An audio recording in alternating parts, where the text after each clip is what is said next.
Okay. Good afternoon, everybody. It's now 2:20 and time to resume the hearing sessions for the examination of the Greater Norwich local plan. Just before the break, we concluded on matter 11, and we'll be moving on to matter 12 now, which is housing and mixed-use allocation sites with extant planning permission. I'm aware there's been a discussion with Ms. Razek with regards to her site and whether she needs to be here this afternoon. As I understand it, Ms. Razek, it's a village cluster site that you're interested in. Is that the case? It is, yes. It's SWA 1, it's Chambery Hall Lane, South Walsham, which we did discuss last week as well under matter 10. So this is the other part of that site, effectively. I'm happy for you to deal with it tomorrow morning if that would work better. To be frank, I'd expected to come on slightly later than today, so I've not actually prepared the village cluster sites yet, which are obviously at the very end of the of the session I was planning to do this evening. So we won't be getting onto the village cluster sites today in any event because I've not prepared those final 5 sites. I do recall the discussion about the other part of the site, which was the extension to the South Walsham site. But we'll almost we will be coming onto it tomorrow because I hadn't anticipate getting as far through the programme as that. I think my intention really is if we got the Norwich sites done, we'd be doing well, and into the urban fringe sites, then great. But I'd be surprised if we got beyond that, to be honest with you. Okay. So I think you're on very safe grounds to come back to wait for tomorrow. Okay, that's fine in that case. We'll leave. Thank you very much. Okay, thank you. Okay, I'm proposing to take the sites in the order they appear in the MIQs, as I've just set out, really, with the Norwich sites coming first, followed by the urban fringe sites, key service centres, etc. In which case the first one is listed A on the MIQs, which is 3 score, Bowthorpe, GNLP reference R38. A question for the partnership to start things. Most of the site does not have reserved matters approvals in place since the grant of permission 9 years ago. What's the reason for that? Thank you.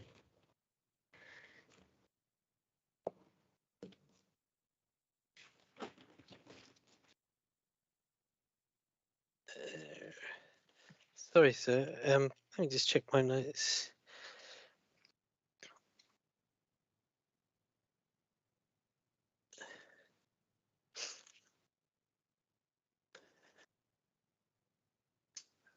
I think, as far as I understand it, sir. Mr. Turnbull is now joining. Is it possible to bring Mr. Turnbull in? He wasn't invited in the meeting initially. He's in this morning. This is Norwich City Council owned site. Right. Okay. By all means, yeah. By all means. Yeah. So, could I just, in the meantime, could I just mention that we would like to make a modification on this site because there's a factual correction to the number at the top of the policy with regards to 900. There's been no miscounting, and some of this relates to commitment and to and development within the allocation boundary. But rather than 900, it should say 755. The numbers within the trajectory are still correct, and the numbers within the site strategic policy 7.1 are correct. It's just the remaining development within the site allocation boundary is 755. The 900 would take account of everything that was in the previous area.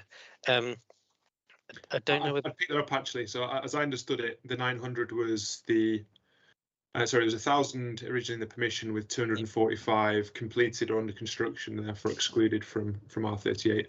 So you've answered the question I was going to raise in that regard, and that would just need to be added to the list of main modifications, please. Okay, I'm not sure that I don't think that Mr. Turnbull had the invitation, so we'll continue without him. My understanding, he's here now, sorry. Sorry for the confusion. Perfect timing, Mr. Turnbull, thank you.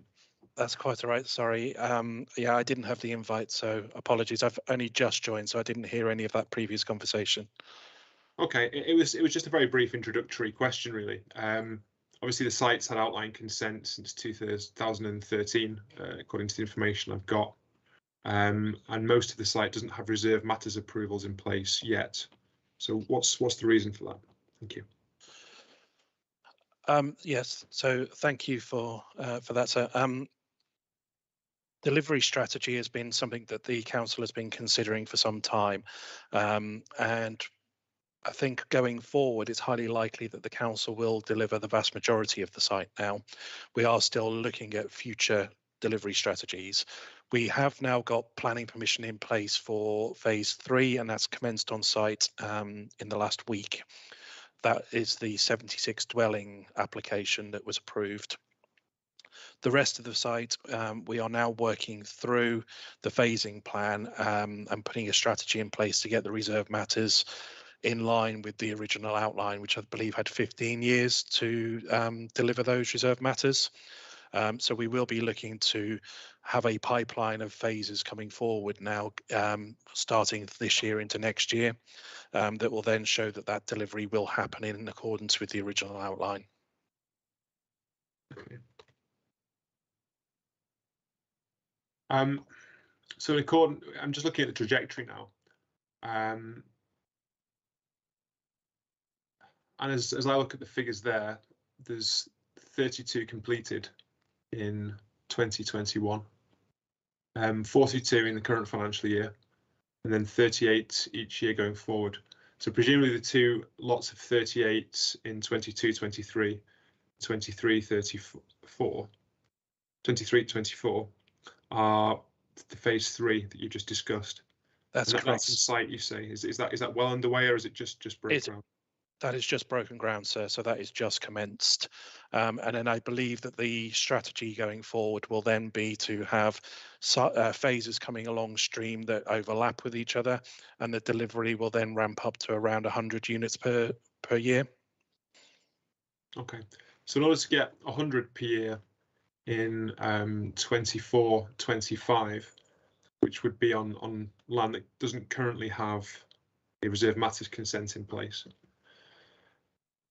what milestones would need to be hit then to get that sort of numbers being, because that's getting quite close, really. I mean, it's in effect 2 years from now you would see units being delivered. In order to have 100 in that financial year, you're assuming delivery throughout that financial year, in effect, with multiple outlets. That's correct. What's the milestones you'd need to hit to reach that 2 years from now? Yeah, that's correct. So what we will be looking to do is to group potentially a couple of phases together next, and to submit reserve matters applications, working with our wholly owned company, Norwich Generation Limited, and with the council delivery. We're looking to bring forward a next phase somewhere in the region of 250 to 300 homes that will then provide the certainty of that trajectory going forward. We are also considering whether we dispose of a parcel on the site so that development can go in parallel.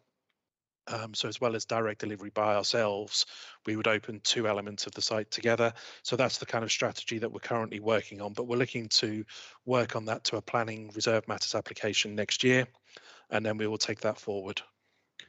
So beyond phase 3, which is assumed in it's the 100 per annum, when the trajectory jumps up to 100 per annum after it's 24-25, isn't it? It does. Yes. That's correct. So the first reserve matters for those latter phases would go in 2023. 22-23, yes, sir.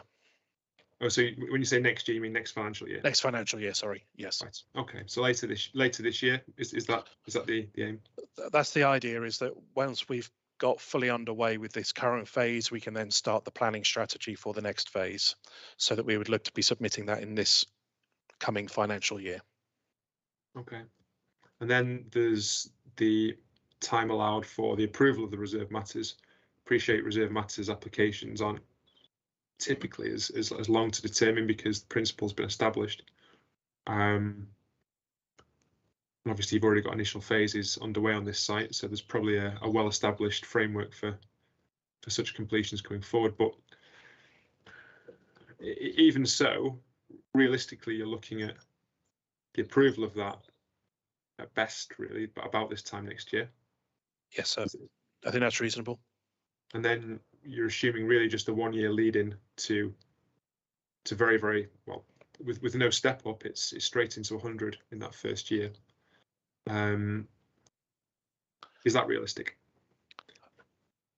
We believe it is, sir. And I think because it is council development, albeit some of it through our wholly owned company, the fact that we are delivering significant levels of affordable housing where we believe the trajectory for those can be sped up, and we're not determined by a sales pace, so that we can look to bring part of that site forward quicker than the open market perhaps would. We believe that that's a realistic delivery frame. Obviously, this site already has some development on it in through the first 3 phases. Would these latter phases be accessed through those existing access points that have already been created, or would new access points be required? We have the main spine road delivered, so that can then feed off into the smaller roads. This current development of phase 3 completes the development north of the tree belt, so it is relatively self-contained, but the main spine road is in place so that we can then take routes off into other phases, and it's not required to go through existing development. So it would be accessed via the spine road? Correct. I suppose the point I'm driving at is, are there going to be upfront infrastructural works, particularly to the surrounding highway, that will be required before you can get those houses delivered?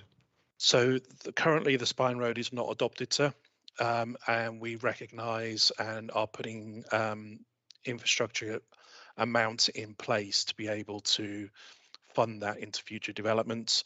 We are also upgrading the drainage as part of the existing phase, so that will feed for the future phases. So they're already doing some of those infrastructure works up front. But there will need to be obviously the feeder roads constructed in order to serve those new developments. But we see that as part of those parcels of land coming forward. Okay. I mean, look, you'll understand that from my perspective, the purpose of the questions is to ensure the trajectory is realistic and not overly ambitious. I think I'd have more comfort if you could. I mean, we've already discussed that, assuming you were able to submit the reserve matters for the next phase later this year, that perhaps approval this time next year is reasonable. So just walk me through step by step the milestones between securing approval 1 year from now, or thereabouts, such that 100 dwellings, or that dwellings would start to be delivered more or less 1 year after. What would be the milestones you'd have to hit to achieve that level of delivery in the following financial year? So I think it's that 124-25 that looks ambitious to me. If you could walk me through step by step the milestones you would need to hit in order to ensure that happens, that would be helpful. Thank you. Yeah, I think in order to achieve that, then obviously we would look to be having our reserve matters and then moving very, very quickly into the delivery phase of it. We've done that between phase 2 and phase 3, where we've kind of almost overlapped completion of phase 2 and the start of phase 3. Now that we've got an in-house delivery team that's substantially more resourced than previously, we would look to maybe even overlap them slightly more. So we have now a delivery team, so the delivery team are split into a kind of pre and post contract. So the post contract will now take forward the current phase. The pre-contract team can start to work on the planning strategy for those future phases. I think if we were to get that planning permission by this time next year, then what we would be looking to do is to probably overlap the planning period with the procurement of a contractor, so that we can hit that ground running as soon as we get that planning approval in place for the reserve matters, and we can start on site straight away. So if we've got start of the financial year that we're talking about for delivery, and we're delivering significant levels of affordable housing as part of those phases, we can front load those to make sure that that we get delivery of those affordable housing, and then the private side of it we can deal with the sales strategy. I think, you know, on reflection, 100 might be a tad optimistic. It's something that we would have as a target, as an aim for. I'm not saying that it won't slip, you know, certainly with the current market, labour and materials, you always have that element of, you know, things may slip, but that's the kind of target that we are working to at the moment. Okay. I mean, with everything behind you, I can see that maybe you get there, but it looks ambitious, and certainly something that's too ambitious to be assuming as the likely outcome in the trajectory. I think my view is really at a minimum that should be 50 in the first year, which then allows those developments come on stream more towards the middle of the financial year. I think 100 is just too ambitious from what I've heard so far. So I'd ask the partnership to modify the trajectory. I mean, obviously that doesn't affect the amount that comes forward within the plan period, but I think to be realistic, it does need that modification. I think that's fair, sir. Okay, thank you. That's helpful.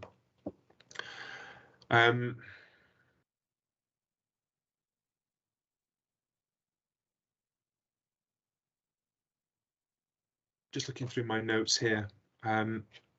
I don't think I have any questions or any points on the policy wording itself. And given the site does have outline consent in its entirety, that's pretty much the extent of my questions, really.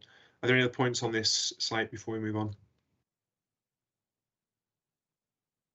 None from us, sir. Okay, thank you. In which case, we'll move on to site B, listed in the MIQs, which is land at Barrack Street / Whitefriars, reference GNLP 0409 AR in the local plan itself. As I understand it, this site is currently under construction and has already delivered a significant number of units. So I don't have a huge number of questions to ask about it. But one detailed point in relation to the policy, if you just give me a second to call it up.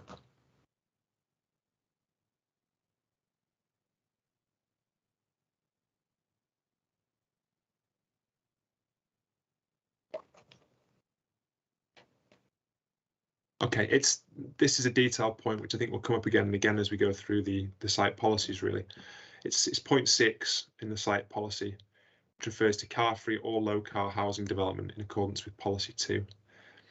We did have quite a long discussion about policy 2 in the first part of the hearing sessions, and that's likely to be very substantially revised, that policy. So I think it's just a note to the partnership for this site and other site-specific policies that it might be the case that each of these policies may need to be updated with regards to any cross-reference to policy 2, because certainly at present the policy 2 doesn't specifically require car-free or low-car housing, and that was one of the matters we discussed in the hearing session. It wasn't clear what it was requiring, so it's just a note really to keep that cross-reference might need updating in the course of time. Thank you, sir. I've made a note of that. Again, this site's largely complete now, as I understand it, or is certainly at a very advanced stage of construction, so I don't have any further questions. Are there any comments on it before we move on? No further comments from us, sir. Okay. In which case, we'll move on to site C, as listed in the MIQs, which is land at Barrack Street, Whitefriars. Again, in fact, it's adjoining the site we've just discussed, and its local plan reference is GNLP 0409 BR. As I understand it, the permission for this site lapsed in 2019. Is that the case?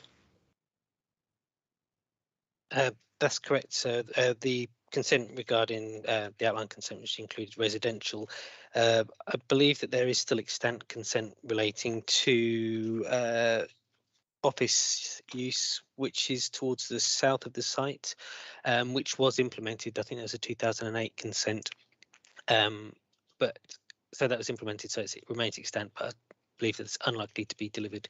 We do have the agent for this site on the call. I believe they're here to represent Ms. Adcock. Okay, thank you. I mean, that's helpful. I mean, that's what I took from the statements. If that, could you confirm whether that's the case, Ms. Adcock? Yes, that is correct. So in terms of the office element, which is on the river frontage, adjacent to Kingfisher and Dragonfly House, just the other side of the bridge, the pedestrian bridge over the river, that has got an extant permission for offices, and we are still looking and trying to get inward investment into that site for office development. Okay, thank you. One thing I picked up on this site is that the majority of it's in flood zone 2 and is identified as well under the SFRA as being within flood zone 3 once an allowance for climate change is made.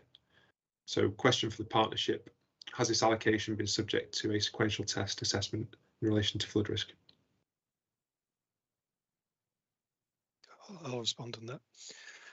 Yes, Sarah, it has. We undertook a level 1 SFRA and a level 2 SFRA, and this site was identified as through the sequential test as being appropriate.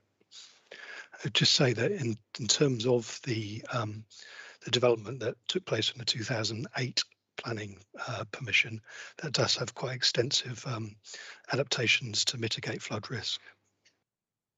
Okay. So could you just draw my attention, Mr. Burrell, to where in the evidence base the specific sequential test assessment is, please? It's in the level 2 SFRA. I don't know the reference to that.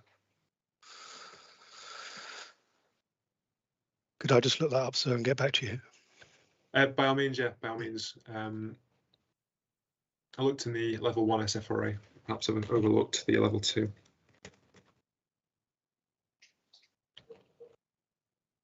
Okay, if you could just provide, if you could look that up perhaps in the break or at some point, and just let me know whereabouts it is, that'd be helpful. Okay, thank you.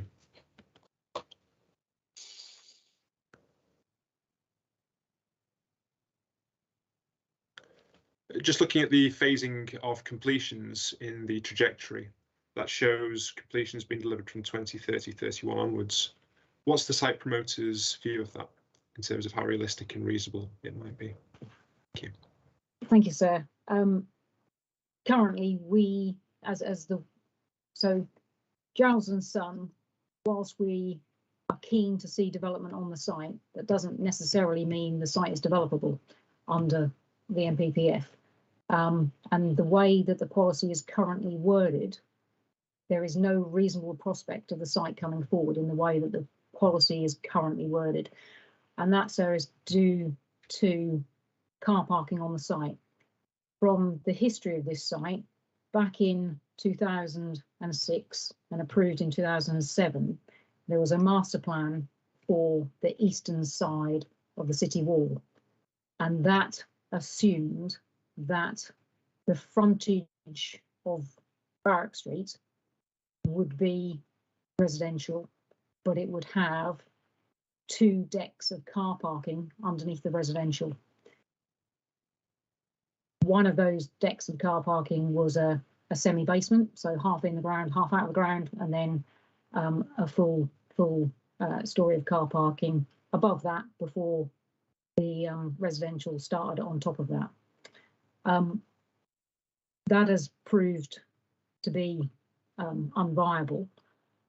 So in 2015, the outline planning application that you've seen within the papers, 15/01927/0, the outline, allowed for 127 car parking spaces, which serves the office development on the western side of the city wall, so along the frontage of Whitefriars. And in my further matter statement, sir, you will see that there is a map to assist you that shows with a black line the area and the offices which benefit from car parking on the eastern side and within the area that is proposed for allocation. Now, as I say, without an amendment to the wording of the policy as currently drafted, as per my suggested amendments within my further matter statement, the car parking is not accounted for. And until that car park is acknowledged and acknowledged within the policy, development of this site won't come forward. Development of so putting aside the offices on the frontage, which have got the extant permission, any development on the remainder won't come forward because the site is being used as surface car parking. So there needs to be a solution for finding where that car parking can go. Like I say, in previous planning applications and approvals, that was going to be 2 decks of car parking under the residential. That doesn't, that's not viable. Going back to 2004 and the Norwich replacement local plan adopted 2004, the policy at that time acknowledged that there would be a multi-storey car park, private multi-storey car park for the office development. obviously we tried to look at that and you know, novel ways of doing development, and that's where the deck car parking came sitting underneath the residential. So we're now back at a situation, in order to make room for development, we need to put the surface car park somewhere else, which is why the wording, the amendments that are suggested to the wording of the policy would allow for a multi-storey car park, to allow for those car parking numbers to be put in a multi-storey to release the surface land for development. But and unless that is acknowledged within the policy, there is no reasonable prospect of that site coming forward for development, whether in the trajectory or in the plan period at all. And why is that, Ms. Adcock? What is it about the re-provision of parking that's so crucial to the development going ahead? So the surface car parking serves the offices on the frontage of Whitefriars and Barrack Street. So it kind of wraps around the frontage of Barrack Street, all on the west side of the city wall. Giles and Son are not going to jeopardise losing tenants within existing built and invested office development by saying, right, okay, get rid of your car parking, which is the one thing that's keeping those office tenants in the city, rather than going out to Broadland Business Park, as Marsh has just done in terms of at the top of St Stephen's, to go out to Broadland Business Park, where there are less car parking restrictions than in the city centre. So Giles just wouldn't bring that site forward. So as things stand, then, that car park's not just a public car park, it's reserved for occupants of the offices which your client owns. It's not a public car park, it's a wholly private car park.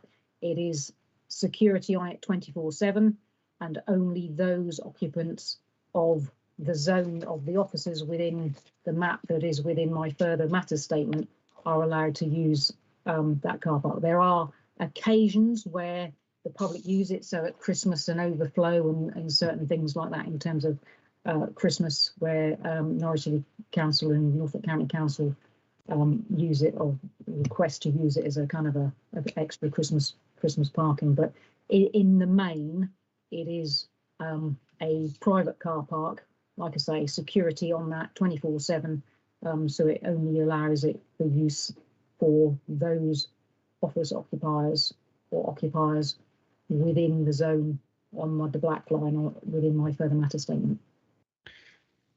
Okay, I've got that plan in front of me now, and I can see it's a quite large area to the north of the river. There's several office blocks within it. The policy itself doesn't preclude a car park. Is it the clause relating to low car or car-free housing that caused you concern? No, in terms of it's the partnership's response now to my suggested wording that we put in there under point 5 of the policy, that this could include a multi-storey car park, and the partnership's response to that, which says, forgive me, their response, let me just get that up.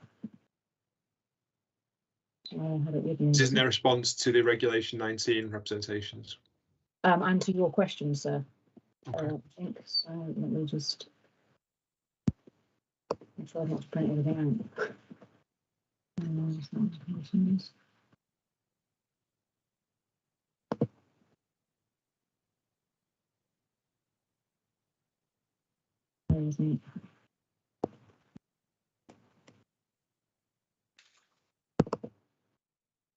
So they say, oops. So it says this is in document A8.20. So this is statement of consultation. So yes, apologies. So you're correct. It is their statement of consultation, appendix 11B, rep summaries and responses, June 2021. And they state that throughout the Greater Norwich Local Plan, there is a focus on a modal shift towards sustainable and active travel choices. Development of large-scale car parks is not considered consistent with this approach. Development of large-scale car parks is highly accessible at locations such as Barrack Street is not a priority. for Norwich City Council and would not constitute an efficient use of land in this location. So we're saying that without the wording change within the policy as I've sought, that when you get to development management, as we've had in the past, there is protracted discussions and negotiations with officers to acknowledge the history of this site, because obviously officers change, and to follow the history. I've been involved in this site since 2004, so you know, officers do change and it becomes quite difficult. So we're seeking a wording change that acknowledges the history of the site, given that some of those planning permissions now have lapsed, which kind of rectified the position and kind of sought to continue the narrative. Okay, and just so I'm clear as well, it's your position, or it's your client's position, that those office blocks aren't tenable without dedicated car parking? Correct. Yes. Okay. Does the partnership wish to respond to what's just been said in terms of the need to provide parking within the site? Thank you. So yes, we appreciate the need to provide car parking in the site, and as you've already mentioned, we don't exclude car parking from the site, but we feel that our policy covers it sufficiently. We're reluctant to include wording that actually details including a provision of a multi-storey car park. We feel that this is something that could be discussed at planning application stage, and that the wording that is in the policy covers this sufficiently. But we feel that by stating including a private multi-storey car park would lead to development of such, whereas other options could be explored at the time when the greater mix of the actual mix of uses on the site will be determined. I mean, you say it covers it at present adequately, but it covers it by omission, really, in that it doesn't specify either which way. I think the point that's been put forward, and I can understand where it's coming from, particularly given the wider landownings in this area of the site promoter, is that this site isn't available if there's no requirement for or ability to re-provide parking on the site. Obviously, you're relying on it for your housing supply position. So we've had the discussion there about difficulties at application stage and the partnership's wider approach to parking. But what would be the reluctance to specifying? I mean, it wouldn't have to necessarily specify the form in which parking would take, but re-provision of parking for use by neighbouring offices, something like that. What would be the reason for your reluctance to have something like that? We don't have reluctance to that. It's more the actual form that is the reluctance. The re-provision, I think, is accepted. Right. Okay. So you're open then to having something which covers the concerns of Ms. Adcock as outlined. Yes, sir. Okay. But it's the form in terms of multi-storey that concerns you particularly. We wouldn't want to commit to a form at this time, sir. Okay. So something which, I mean, we can think of. You can probably think of something better away from the examination hearings, but something which refers to the re-provision of dedicated parking for neighbouring office blocks. I mean, Ms. Adcock, your hand raised. Do you wish to come in? Yes, sir, please, if I can. Like I said, the history of this site is that there were 2 decks of car parking under the whole of the area of land that is left, residual land that is left as the lozenge shape that fronts Barrack Street. So without a multi-storey, i.e. being more than 1 storey, so being more than surface car parking, there's just not enough room on the site. So without specifying a multi-storey, there is no other solution. So re-provision, like I say, we've looked at this, we've tried to be innovative of how we've looked at this over the years, but without multi-storey car park, there is no provision. And it makes sense that if the whole of the area that is residual and is available for development had 2 decks of car parking, not have a multi-storey and that 2 decks of car parking with residential above or a development above, whatever that development is going forward, above, doesn't work, because the way that the residential developers operate and what they've told us over the years, in order to move that away from lying along the land for the whole of the land that is, I want to say A&E, but the lozenge shape that's available on the frontage of Barrack Street, you've got to move it away from there, so it's going to be more than 2 stories in order to release the land for development that it was covering the whole of that area. So I don't see how the wording of the re-provision or the provision, other than saying in a private multi-storey car park, addresses the issue. I think I believe the partnership and Giles and Son are aligned in wanting to see the redevelopment of this important city centre site. But like I say, Giles and Son have been trying to redevelop the site since 2004 onwards, and we've looked at all ways of trying to do that, and without a multi-storey car park on site, private multi-storey car park. So we understand the partnership's view about public car parks, but private multi-storey car park on site, the site, we've looked at the options. There's no other way, and there's no other option for it, because the land has, it's been developed, and we are running out of land effectively from where we were in 2006 for the 2007 permission. So there's that. I think that's all the points there. Okay, thank you. Mr. Walker, what's the issue with a multi-storey? I mean, if you are open to a clause within the policy that allows for the re-provision of a private car park to serve the offices, what's the issue with a multi-storey car park? What's the concern that you have there? It's whether it's necessary. I feel that this is a direction that seems to be planning for business as usual, the state of how people use cars at the moment. The strategy is looking to introduce more active travel, that sort of thing. So we are essentially planning for a future where we've got to deal with climate change, where we're not looking to encourage too much car use. So by encouraging more car use and putting a provision in for multi-storey car park, it seems to be planning along the old veins. Whereas I think it should be open to consideration at the time that the application comes forward, rather than predetermined as a multi-storey car park at this time. But if you're open to, I mean, as I understood your concern before, it was about the form of the car parking rather than the principle. What you've just said then seems to relate to the principle of re-providing car parking. I'll take a comment from Ms. Adcock. Do you wish to come in?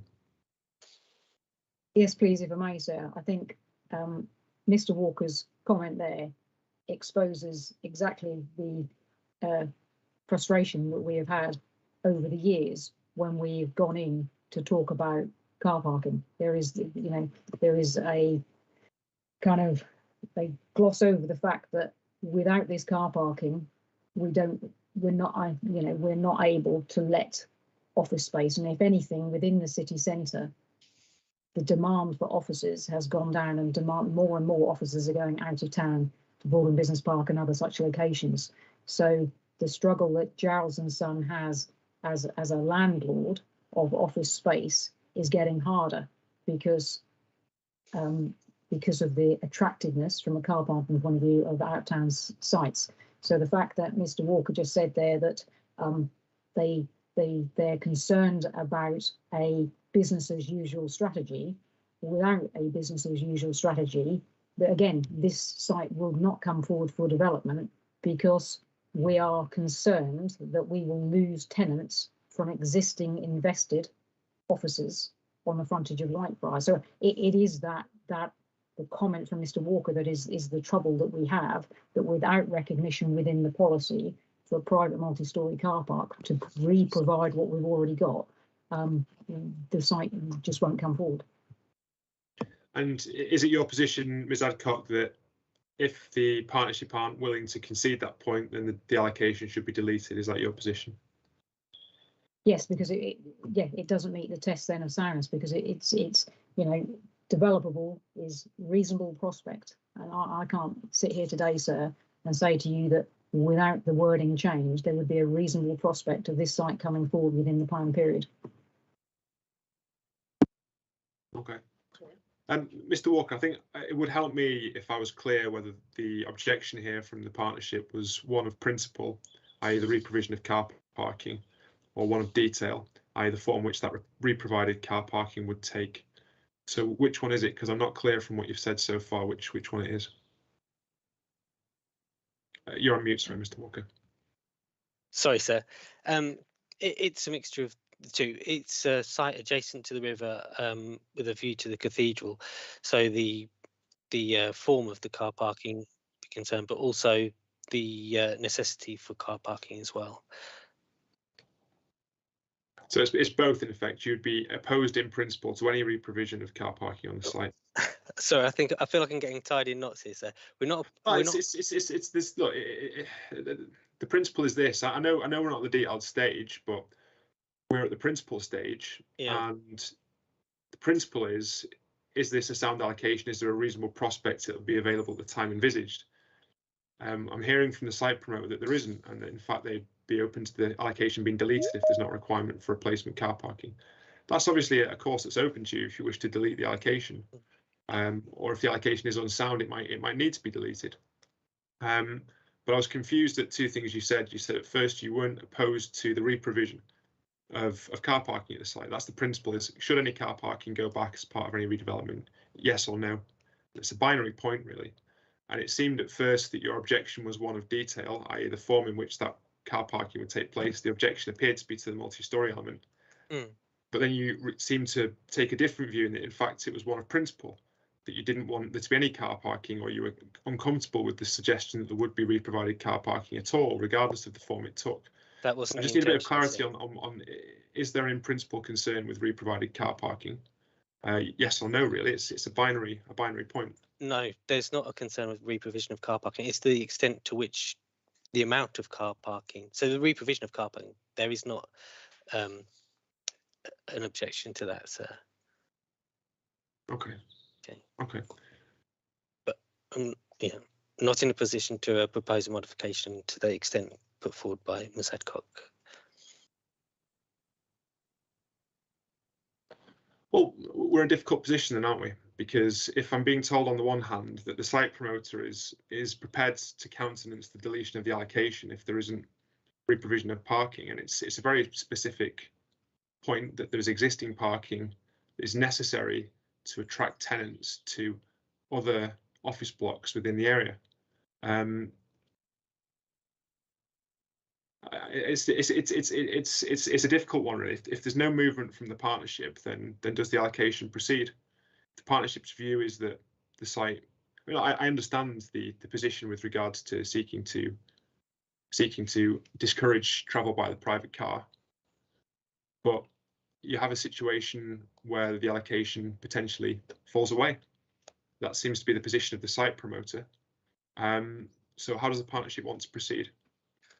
So if I could just come in here, I think the way we'd like to proceed is that we'd like to give this some further consideration and come back to you.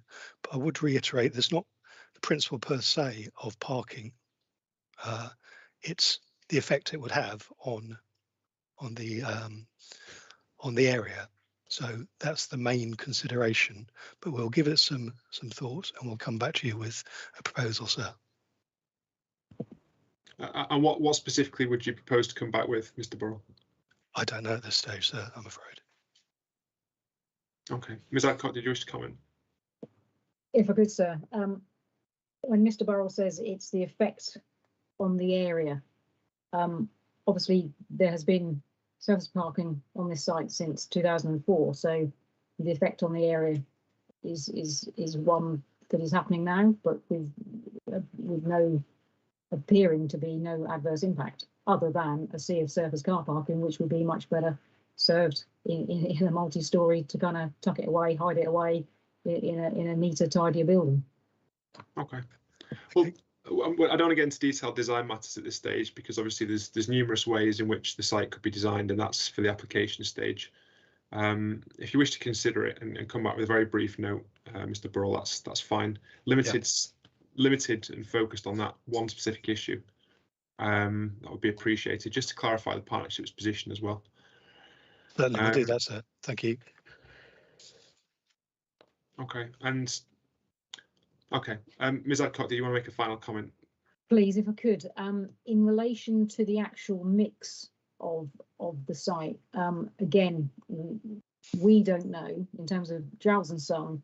Like I say, have been trying to seek inward investment for the site since 2004.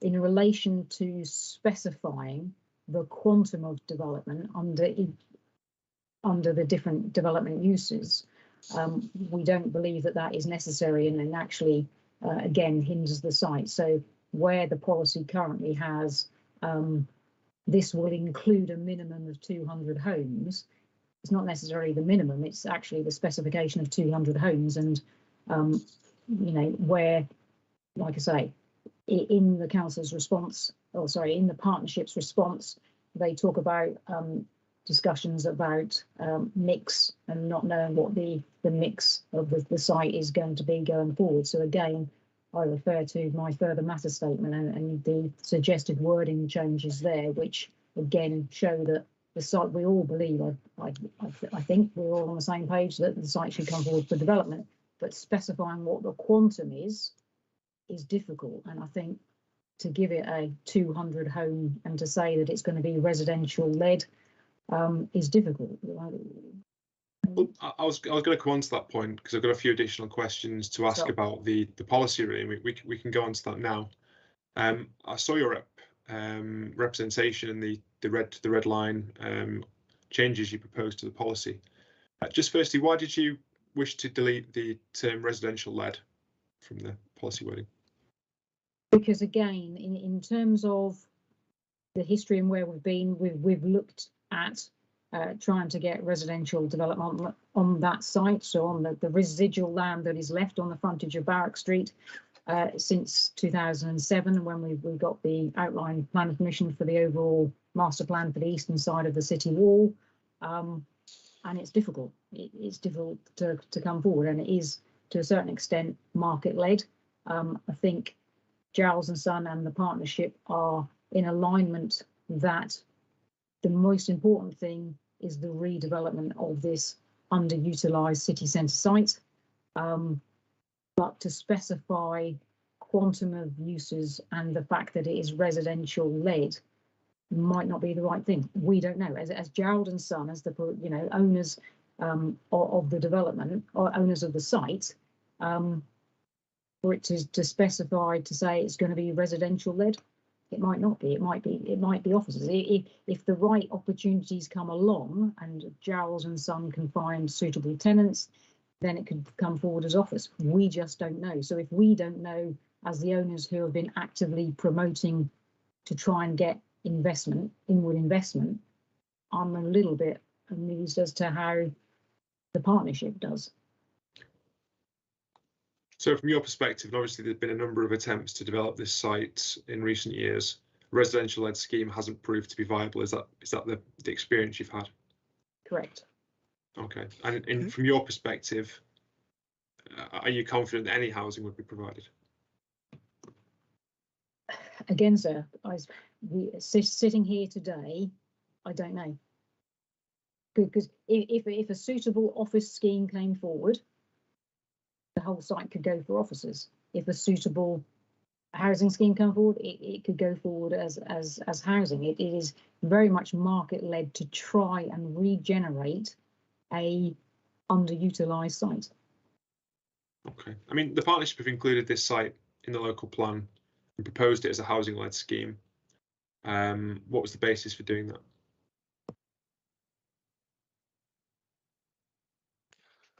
Shall I come in here, sir? We felt it'd be appropriate in this location to have residential led development, mixed use development. That's what the policy says. I can't see an issue with taking residential led out of the policy. It is allocated for mixed use development, including housing. That to me would seem to be appropriate. It doesn't have to be residential led, but I would like to verify with Ms. Adcock, is the figure of around 220 homes, is that a matter for concern as well? Well, that was my concern really, because there's obviously we can talk about the the allocation, the policy, but there's the housing land supply element. As things stand, the partnerships rely on this site to deliver 200 homes. If residential-led schemes so far have proved unviable in the experience of Ms. Adcock and her client, then does that call into question the soundness of assuming 200 dwellings from this site in the trajectory? Is that to me, sir, or to the partnership? Sorry, to the site promoter, please. Yes, we feel that it's not a reasonable prospect because of all what's foregone that could happen. And again, picking up on Mr. Burrell's point that the partnership would be satisfied for it to say, instead of having residential led, mixed use. And again, until we know, it's trying to redevelop this site. Whatever that mix is, it might be one use. So to say mixed use, again, ties us to a scheme that if we go forward, if we go forward and the policy says mixed use development, and we come forward with a planning application that has residential on the whole of it, it's no longer mixed use. So again, I look to the further matter statement and the suggested amendments where we try to achieve, where it says land south of Barrack Street is allocated for development, and then homes, including residential care homes and elderly persons accommodation, offices and managed workspace, ancillary retail, and so on, would be appropriate, would be acceptable, because I do believe that the partnership wouldn't have an issue whether it would be a, want of a better word, mono development of one use, or it came through as mixed of uses, because the wider site, which runs from Whitefriars, so Giles and Sons ownership runs from Whitefriars all the way through and includes Nuffield Health Gym on the eastern side of the site. So Whitefriars in the west, Nuffield Health Gym in the east. Giles and Son owns all of that. Hill Residential Scheme, which is the other allocation, 409AR, is coming forward, but Giles and Son retain the freehold. So the overall site is mixed use. So I can't see any issue unless Mr. Burrell or Mr. Walker can explain why here that actually to say is allocated for development, because that allows them to have an allocation so they can put in the things about the Riverside Walk and about connections through pedestrian and cycleway between the Giles Bridge and Barrack Street itself. So, there's some commonality on what the objectives are and what we're trying to achieve in terms of place here. But in terms of it's trying to develop it. Sorry to interrupt you, Ms. Adcock, because I think from my perspective here, there's a lack of clarity on this site. It's a city centre, an edge of city centre site, obviously an opportunity. It's surrounded by a variety of uses, as you've highlighted. There's offices, there's a health centre, there's public buildings nearby, there's housing nearby. So presumably from the partnership's perspective or Norwich City Council's perspective, a variety of uses would be appropriate here, hence the mixed use allocation. I think some thought needs to go into precisely what uses are required here. My concern is relying on this site for 200 homes, because what I've heard gives me no confidence that 200 homes is reasonable here. And from a trajectory perspective, which is part of the exercise myself and Mr. Ward are undertaking, we need to be clear that each site that's assumed to deliver housing towards the supply will in fact deliver housing. I think some thought needs to go in principle to what uses are going to be allowed, and it's one for the council to propose really, but at present it needs changing, and a rethink particularly on the number of dwellings that are going to come forward. I'm going to ask the partnership to take that away and think about it. I apologize to cut across you, Ms. Adcock. I'm mindful of discussions going on and on. I think that's the fundamental point, really. The fundamental point is you've got a mixed use allocation, a city centre site. Given everything I've heard, 200 homes sounds not something that could be relied upon. So there's going to be a loss of supply to the plan, very likely. I'd ask the partnership to perhaps go away and reconsider what wording they want to put in place, and give some thought to the trajectory implications of that, really. While we're on that introductory paragraph,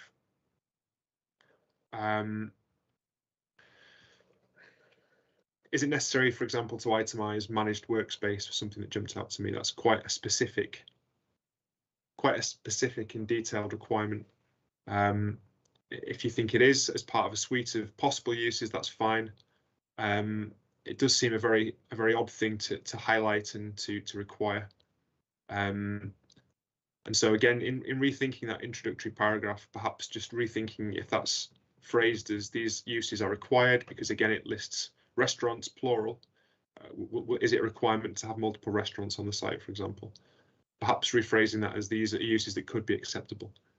And then take a view on what is a cautious and realistic assumption to be made about housing supply. Obviously, the full detail of any scheme is for application stage. For me, the key thing is that the policy is sound and is justified. I think that's what the discussion has been circling, really, the point justified, and that the trajectory assumptions in housing terms are cautious but realistic. So I'll ask the partnership to look at those matters, please. Yes, I would certainly do that. Could I just from our perspective to Sorry, finally Mr. Burrow, you've frozen. Oh, sorry. Or was it me? It I was don't me know, earlier. actually. Nat, if you could advise. It's you, Inspector, I'm afraid. We're all okay our end. Okay. I might just go and turf my son off Roblox in a few minutes if that's the problem, but we'll see if it is. Okay. Right, we'll carry on as we are for now. If I freeze again, please tell me. Mr. Burrell, sorry. Yes, in response to Ms. Adcock's comments earlier, I can confirm that we absolutely do want to see this site redeveloped. That is very important, both to the partnership and I'm sure to Gerald's and for the City of Norwich. So we will we'll take note of what you've said and we'll look to propose some changes to the policy. Okay, and as with other sites and other policies where I've made detailed comments, I'm happy to have sight of, I should say, of a first draft if you wish. Certainly so. A couple of other detailed points before we move on, because there are a couple of other points. Okay, this is a point that's going to come up again and again. So if we look at point 2 in the policy,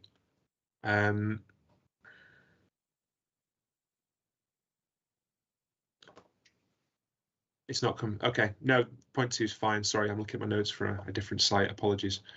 Again, the point I raised before about cross references to.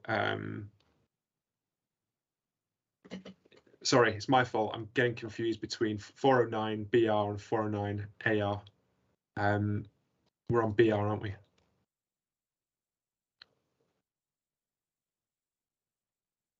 Two's fine. The point I was going to raise is in relation to part 5. Again, it's that point about a cross-reference to policy 2 with car-free and low-car housing. So just to bear in mind that might need updating when policy 2 is reformulated. The final point was one raised by Ms. Adcock in a hearing statement, and it relates really to the names of some of the surrounding properties. For example, she suggested that St James's Place be deleted and that reference to St James's Court and St James's Mill be inserted. Is that just a factual clarification to correct an error in the original naming of buildings, Ms. Adcock? Yes, Giles and Son, we don't recognise St James's Place as to what that relates to. We accept that point, sir. Okay, thank you. In which case, that's another modification to consider. Right. Okay, any final comments on this site before we move on? None from me, thank you, sir. Okay, thank you. In which case, we'll move on to site D as listed in the MIQs, which is local plan reference CC16, land adjoining Norwich City Football Club, north and east of Geoffrey Watling Way. This is what myself and Mr. Warden visited when we were looking at the Norwich East site from across the river. A couple of minor questions on this one, or detailed questions, I should say. Partnership's hearing statement sets out that 154 of the 270 units envisaged in the policy have yet to be completed. However, the trajectory implies that the site will be completed in this financial year. Does the trajectory need to be updated in this regard? Thank you.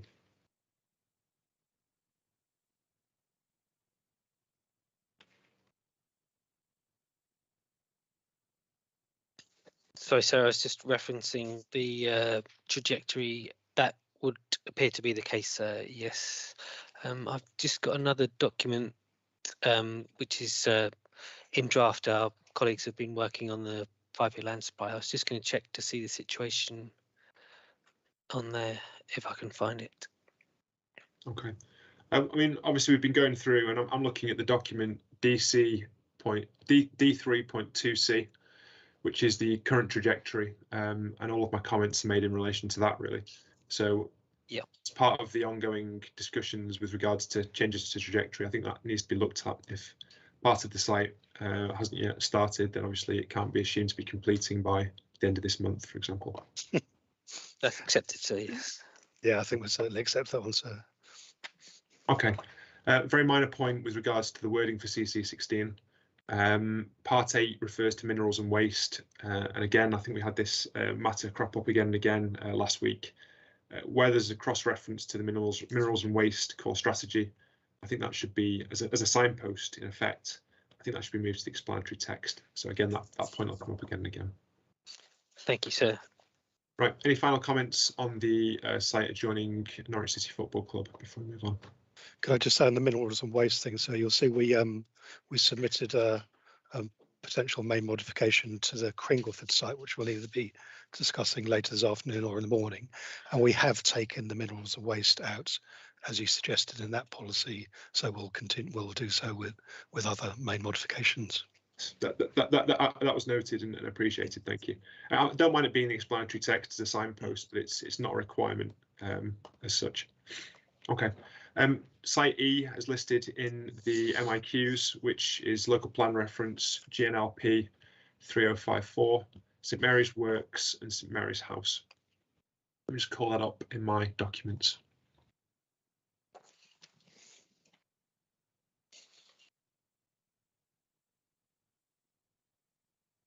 Okay, this is one of the ones very close to Anglia Square. I understand that the original outline consent on this site has now lapsed.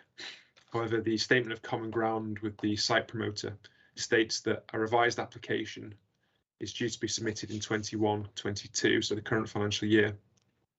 Could the partnership confirm whether any new application has been submitted? Thank you.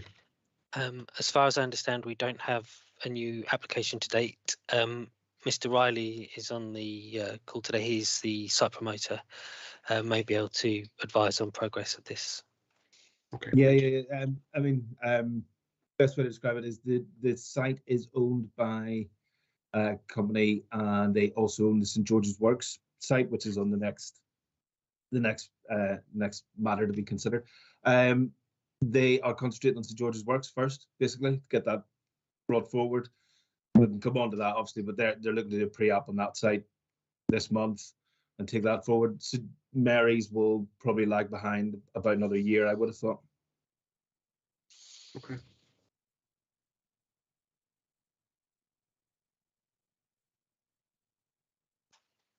Okay, thank you. The trajectory simply states for this site that it is in the commitment. What does that mean, and when is it assumed that it'll be delivering? So yes, with that, it's got the planning application reference below it. So if you search the planning application reference, although it's 16.01950/0, so that will be on. It is on page 4 of 8. If that's easier to find, it in is 1, 2, 3. No, I did what you suggested, Mr. Walker, which was Yeah. use the application reference. Okay, that's helpful. So it's assumed to deliver. It's a developable site in any event, not within the 5-year supply. 50 dwellings per annum, more or less, from 27-28 onwards. Okay. Does that accord with your view of the site, Mr. Riley? Sounds about fair, to be fair. Our concerns are more around the wording. I'm sure you've seen our representations on that in terms of how how we'd like things to be phrased. I don't know whether you want to move on to that or if you're satisfied. The way I'm structuring it, it's basically to deal with everything that's not in the policy wording first and come on to the policy wording last. So, yeah. And this trajectory was the last thing I was going to ask about that wasn't the policy wording. So you've preempted the second part of the discussion. I think I've started through quite a number of these now. Get to know. Yeah, look, I mean, truthfully, from our perspective, I think it to a certain extent, it goes back a little bit to the same conversation you're having about the Jarrell's car park side. It's a brownfield site in the city centre. Everyone wants to see it redeveloped. We want to try and keep it as flexible as possible. We believe that it will be residential led, but how do you define that residential led? Will it be students or build a rent or some element of care, or will it just be straightforward C3? We're a little bit concerned out of everything in the policy. The 0.7 in the policy gives us a bit of concern about providing response to identified local community needs demonstrated through a future plan application. I'm not really sure what that actually means, to be truthful. We'll come on to that. I'd read through your statement and I'd picked up each of those points, but we'll take them one at a time, really. Just to start with, you referenced the discussion we've just had with the representative from Gerald and Son about the issue there was about the mix of uses. Do you have similar concerns with regards to the number of homes here in terms of the aspirations for the site? I think we'd be more comfortable with something in the region of or in the order of or circa 150 homes rather than a minimum of. Because as I said, what form that residential development would take, again, will be dictated by the market to a certain extent, and we're right now we're not clear on that.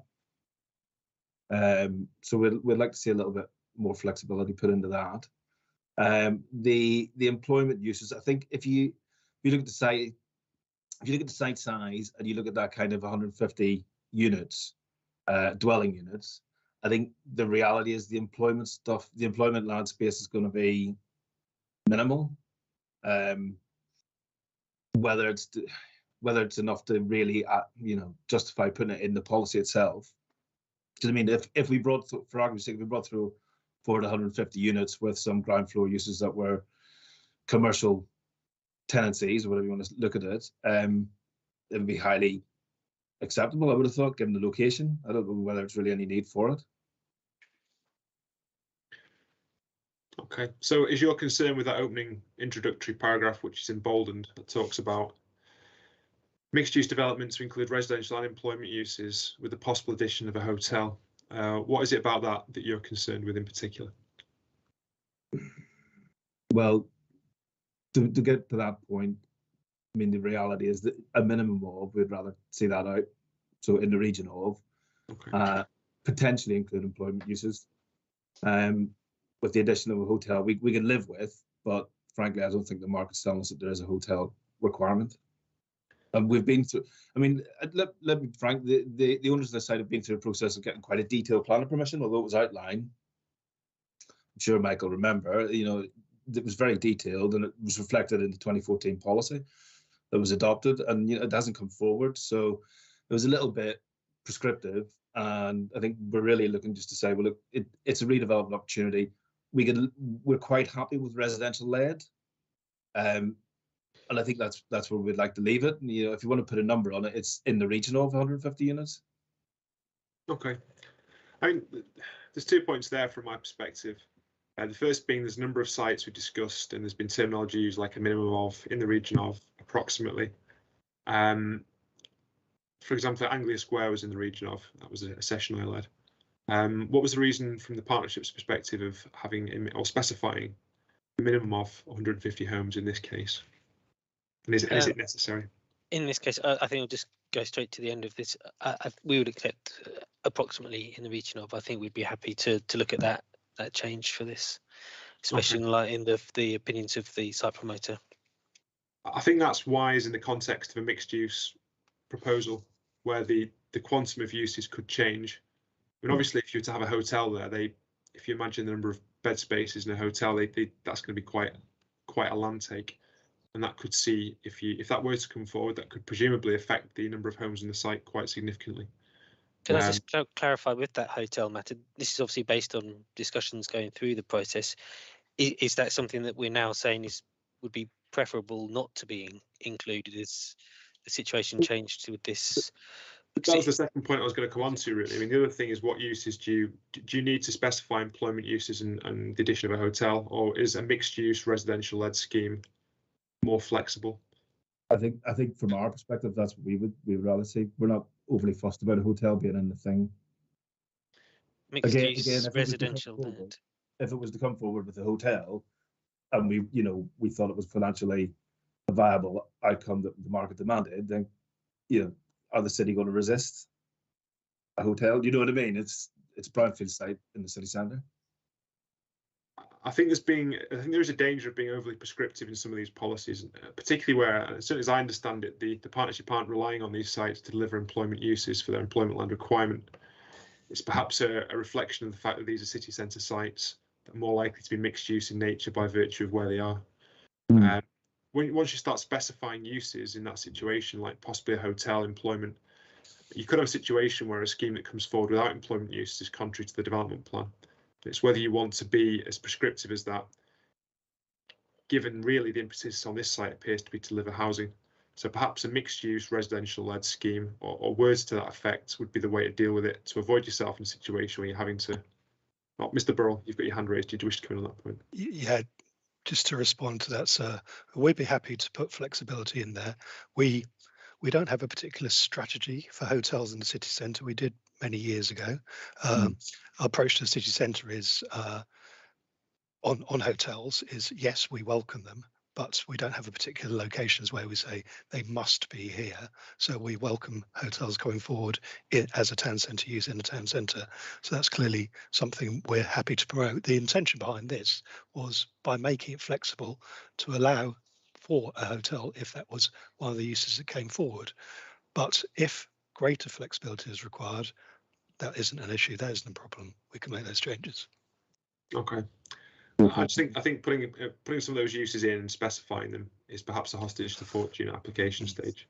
Yeah. And the danger with specifying a hotel, or one potential issue with specifying a hotel, is if that were to be delivered, is it reasonable to assume 150 dwellings for your housing land supply? Because that's a land hungry use. If you imagine how many bedrooms are in a hotel and how many dwellings that might approximate to in floor space terms, it's for you, Mr. Burrell, but I'd suggest that residential-led mixed-use scheme is perhaps the best form of wording. Thank you, sir. A couple of other more detailed points. The site is in close proximity to a number of heritage assets. Had looked at the statement of common ground with Historic England, and the suggested wording there that Historic England wanted to put in. I wasn't entirely clear from the statement of common ground whether it was agreed that those changes would be made. So the first change refers to an archaeological assessment would be required, given that the site's within an area of main archaeological interest. Another point refers to proposals will include protection of the locally listed buildings on the site, enhancement of the significance, the setting of designated heritage assets both on and off site. Is it proposed by the partnership to modify the policy in that respect? I wasn't entirely clear from the statement of common ground. With regards, so if we go through those individually, I'm afraid my notes don't refer to the criteria numbers, but there is one which is proposals will include the protection of the listed and locally listed buildings. There are no listed buildings on the site, so we do need to delete that as a factual correction, the listed and element of that. So that is criteria 2. Why is it criteria 2, just while we're on criteria 2, why does it refer to the enhancement of the significance and setting of designated heritage assets rather than merely conserving? Where are we?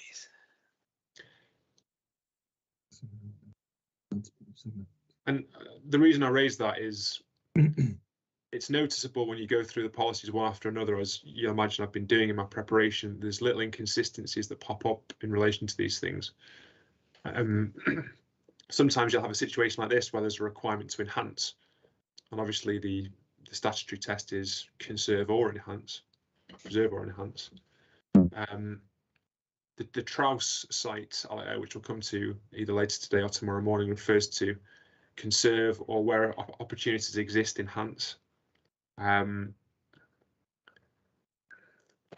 Enhance isn't a statutory test unless there's an opportunity or a specific opportunity that you thought why enhance was necessary. I'm just wondering why that's in there, seeing as we're on number 2. It's not something that I have particular answer to. Mr. Bowles got his hand raised. Maybe better place to answer this one. Mr. Burrell. Thanks. Yes, we discussed this in relation to policy 2. It seems like a few weeks ago now. So yes, you've made it clear what the test is. So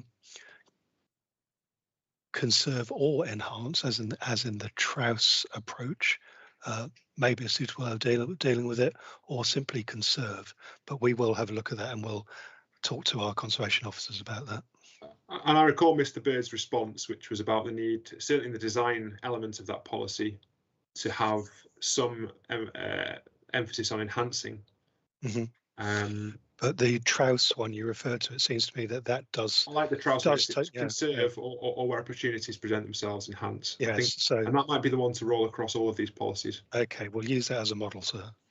Okay, thank you.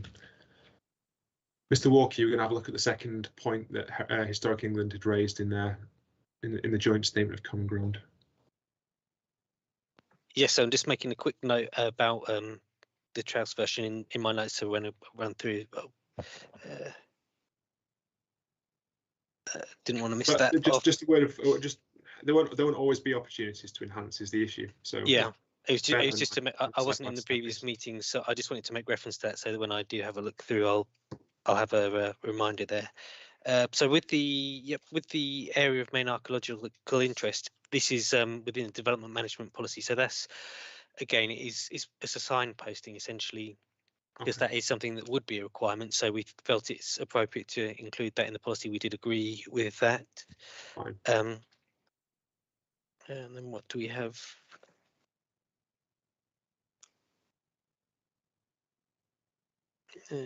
What the source of my confusion is, at the top of this statement of common ground, it's agreed and then disagreed unless these modifications are made.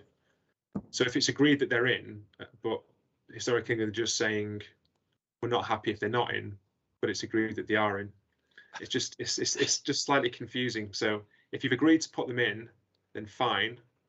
In which case is it this? In which case is there disagreement with Historic England or not? I'm not clear from the statement of common ground. So far as I understand, I don't think that any of the requirements are particularly they're not additionally onerous on the applicant. So I think that it is, because the submission and the time of the statement coming forward, I guess it's about us agreeing them with yourselves whether you were considered them acceptable.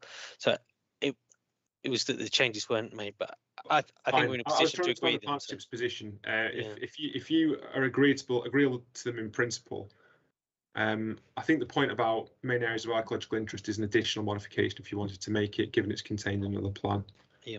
I think the other one we've discussed. So that's enhancement to the significance of the designated heritage assets both on and off site. I think you've included that anyway. Yep.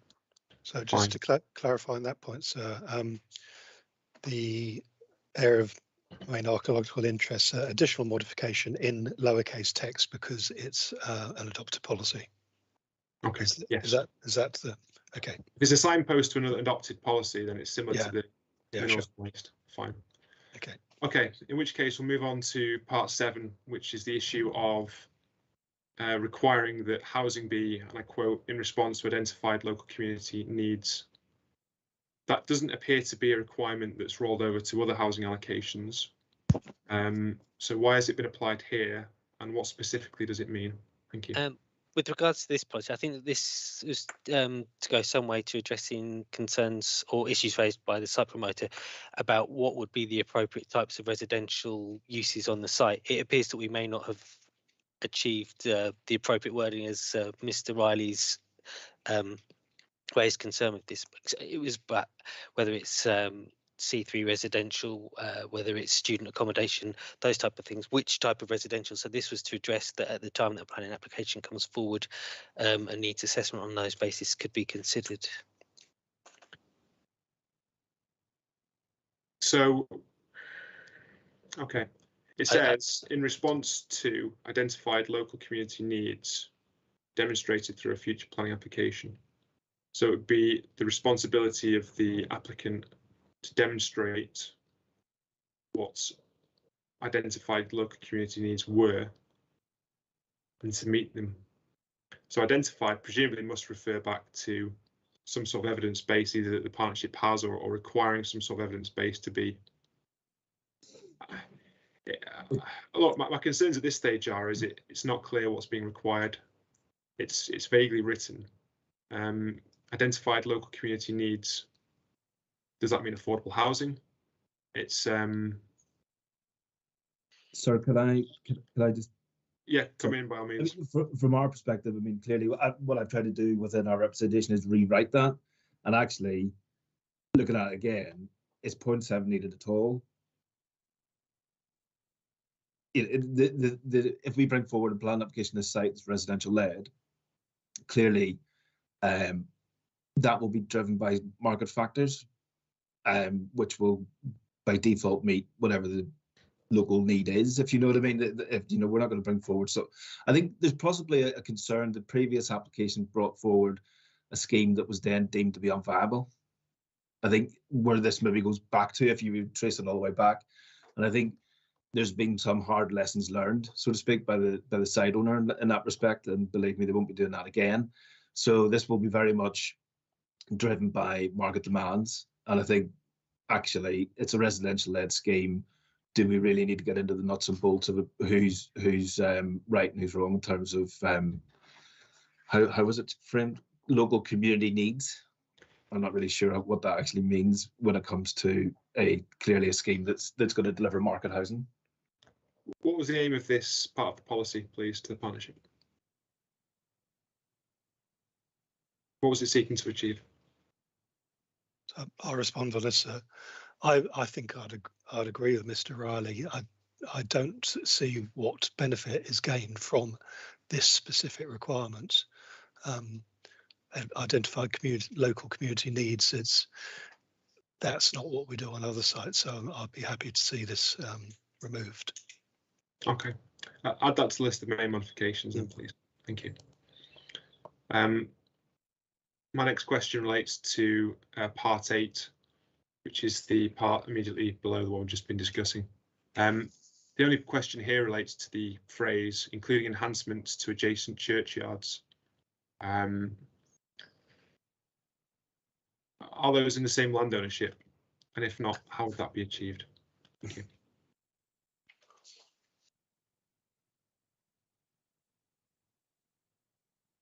No. I need to check this. No, the church isn't in the same ownership as the site. So you're absolutely right. It's a great point that I've missed, actually. You know, how are we going to do those enhancements? I don't believe the church is in the council ownership, is it? So we couldn't. No. No. Well, it's not in the council ownership, no. But we have had a number of projects over years to improve the churchyards in Norwich. Heavenly Gardens springs to mind. I think this will be the justification behind it. There is a Church of England church, and I think there's a Methodist chapel in this immediate area. Could we just take this one away, sir, and have a look at it in a bit more detail? I was just going to say, from our perspective, there's no resistance to, you know, getting involved and helping other landowners out and making things better for the area. Clearly, it's in our interest, but it might be a matter of, you know, where appropriate, or if appropriate or possible, rather than a direct you must. Yeah, the St Mary's Church actually is very important. There's a little square around here, and it's really quite an important part of the historic scene in the area. So I can see the benefit of it. If the aim is to achieve an appropriate landscaping between the site and the church, that's one thing. The clause to that policy I've just quoted at present implies within the churchyard. Yeah. So if it's a question of clarity and it's a detailed point about where the landscaping goes, and it's about respecting the adjacent churchyard, that's fine. But I'm looking at a Google Street View image now, which is dated April 2021. It looks like a fairly pleasant churchyard as things stand, really. It's not clear what precisely is needing to be enhanced within the churchyard. Perhaps it's merely a point of clarification so that it's clear that you're talking about landscaping on the edge of the site. I'll leave that one with the partnership to consider in terms of a modification. Thank you, sir. The final point relates to part 13. Again, it's the same point I've raised before about cross-reference to policy 2, if that were to change significantly, which I suspect it is likely to. Yes, that's the same one that you've raised on a number of occasions. So yes, we'll be doing a global change for those. Anything else on this site before we move on? Not for me. Sorry, no. Okay. In which case, we'll move on to site F in the MIQs, which is local plan reference GNLP 2114, land at and adjoining St George's Works, Muspole Street. We already touched on this one before. And the statement of common ground says that the site promoter would be seeking a new application or a new consent in 21-22, the current financial year. Has any new application been submitted on this site yet? Thank you. Would it be appropriate for Mr. Riley to answer on this question? Whoever's best placed. Thank you. Yeah, I mean, it's probably myself. I spoke with the site owners this morning. They've confirmed that a pre-app will go in end of this month. So, yeah, in theory, what does that take? 3-4 months to get through the system as a pre-app, and then formal application. The application should be in by the end of the year. Would be the ideal, I would have thought. Okay. Thank you.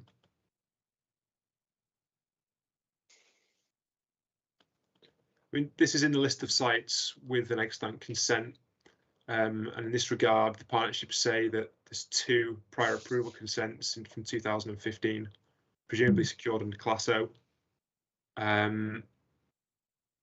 It's a detailed point, really, but it seems to be implied in the partnership statement that because no time limit condition was attached to those approvals, that they're therefore extant in perpetuity. Is that the partnership's understanding? That's correct, sir, yes. Okay. My understanding is Class O was subject, or still is subject, I should say, to condition 0.22, which specifies the development must be completed within a period of 3 years, starting from the prior approval date. So I think that's incorrect, unless there's something that I've missed. That seems to be incorrect. From our perspective, we believe there's no consents live over the site. Okay, so we'll be guided by you on that. Now, I've had the pleasure and the privilege of dealing with a lot of prior approval appeals, so I've dug into the regs on numerous occasions. Okay, it's a tortuous task. I wouldn't recommend. Well, but thank you. Anyway, excuse me, sir. Could I just ask, just for our notes, so we can have a look for other matters? Is what was the reference that you gave for the expiry time? Was it? It's Class O. Yep. Well, as was, obviously everything's Class E now rather than B1 as was. Yep. But obviously in 2015 it would have been a B1 use, so it would have been Class O. If you look into the general permitted development order, it was, I think, the conditions attached to each permission, I've got it down here as 0.2 in brackets 2, and that specified the development must be completed within a period of 3 years, starting from the prior approval date. So it's a requirement for it to be completed rather than just started. Thank you, sir. Right, okay. I don't have many more questions on this one. I've got some relating to the detailed policy wording. If you just let me call up the policy now.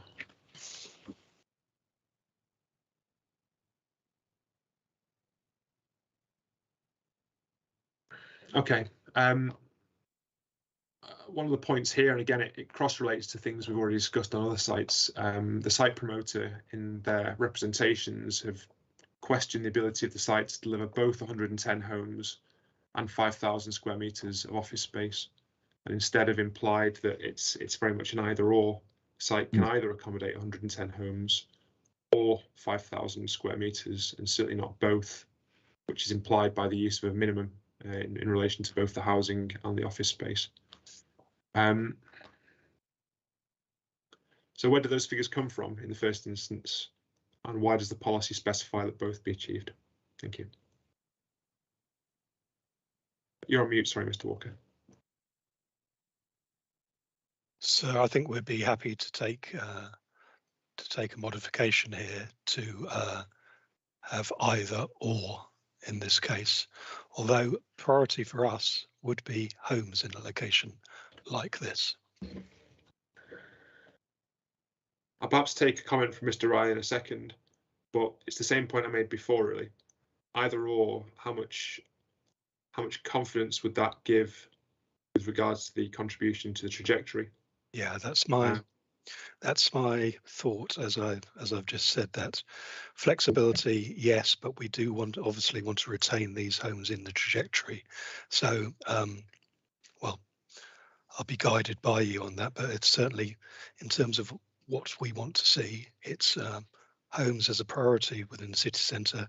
As we referred to earlier, we do have significant amounts of employment land, so homes are the priority. Okay, thank you. Mr. Riley, did you wish to come in? Just that, as I was saying, the pre-app's due to go in the end of the month. Now, from what I've seen from that, it's, you know, it's working out at like 41, 42 apartments and about 2,500 square meters of employment floor space. So that, you know, either or a mix, if you know what I mean. So you get half of what you're looking at. So, you know, and that basically the depository building that's on site is connected to existing employment, quite successful employment in terms of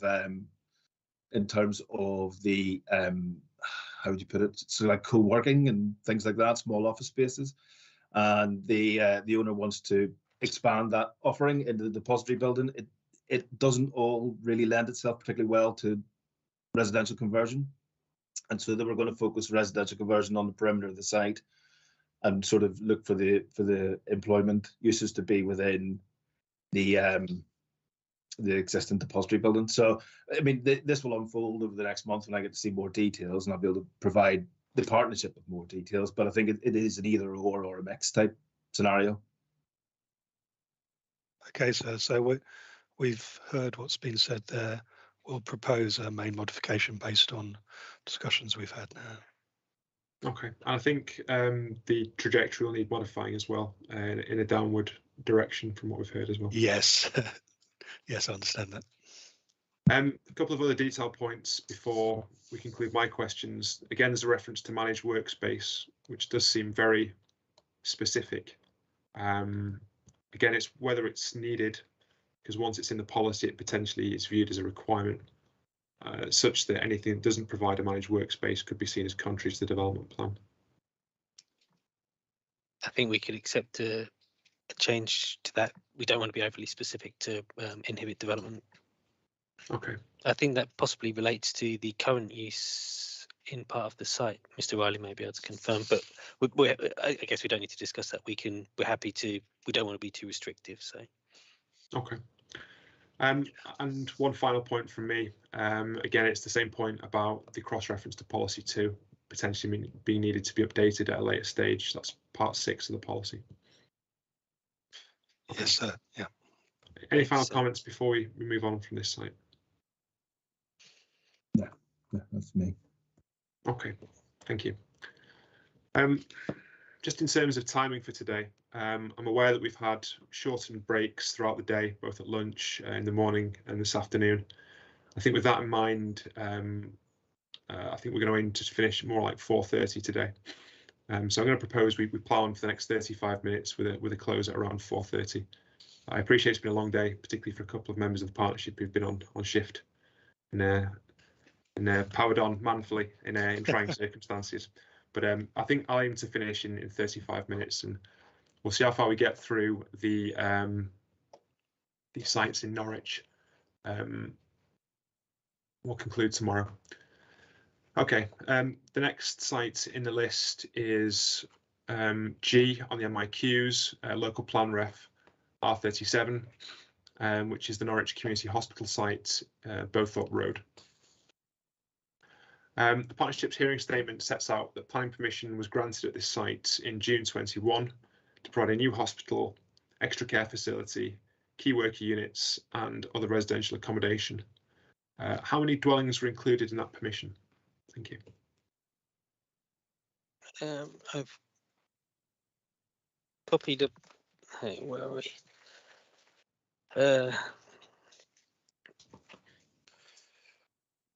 So just wanted to make sure I've got the right element here.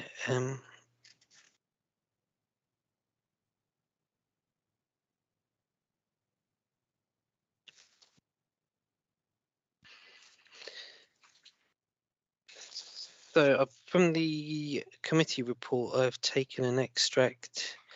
The number of units, the allocation area within the application site is in the region of 1/3 of the overall allocation. The number of units proposed within the NHS site and likely density of development could be achieved on the property services land will likely exceed the planned target for 80 dwellings. A target housing could be set at 27 units for the site area within the application site, which could reasonably be seen within the proposed numbers above. The scheme also proposes opportunities for a residential care home and extra care units, which provide for a variety of additional housing needs. Okay, I mean, the reason for the question fundamentally is we've had a rep from Halsbury Homes, which sets out that only 12 units were consented in the recently granted permission. And that's the reason for the question, really. I have further detail here actually, so that I've found in an additional paragraph. I have the extant outline application includes conversion of woodlands housing into 12 residential units and the potential for 36 number 4-bedroom key worker cluster units. And then also again about the extra care units that could be proposed, which are, whilst they're not on a one-to-one basis of housing, it is a ratio equivalent. We don't have the actual finalised numbers, but the is that realm could be proposed? So presumably it's an outline application, an outline approval. That's correct, yes, sir. And that's not definite to be proposed. Is that the case? As I understand it, so yes. Okay. Ms. Clements has a hand raised. Do you wish to come in? Thank you, sir. We are the Halsbury comments, so I thought it might be helpful just to explain a bit there. I think you've probably got it exactly right, actually. So we've included the 12 units on the basis that 12 residential units, no quabble there, like we're fine with that. The concerns we had and where we wanted a bit of clarification, I suppose, was we've got key worker units. We wanted to make sure that those key worker units were actually households. So if you go back to the days of thinking about that with OAN and whatnot, are these sort of households within which it just so happens you have to be a key worker to live there and they're a main form of residence? Or are they some kind of, you know, people doing extremely long shifts and it's somewhere where they can crash between? Like what is the nature of that key worker unit? If it is a residential household, then no problem with including it, but it wasn't immediately clear if that was the case or not. And it's encouraging actually to hear what Mr. Walker was saying about the care homes there. We want to make sure that they're being included in the right way insofar as you don't include bed spaces.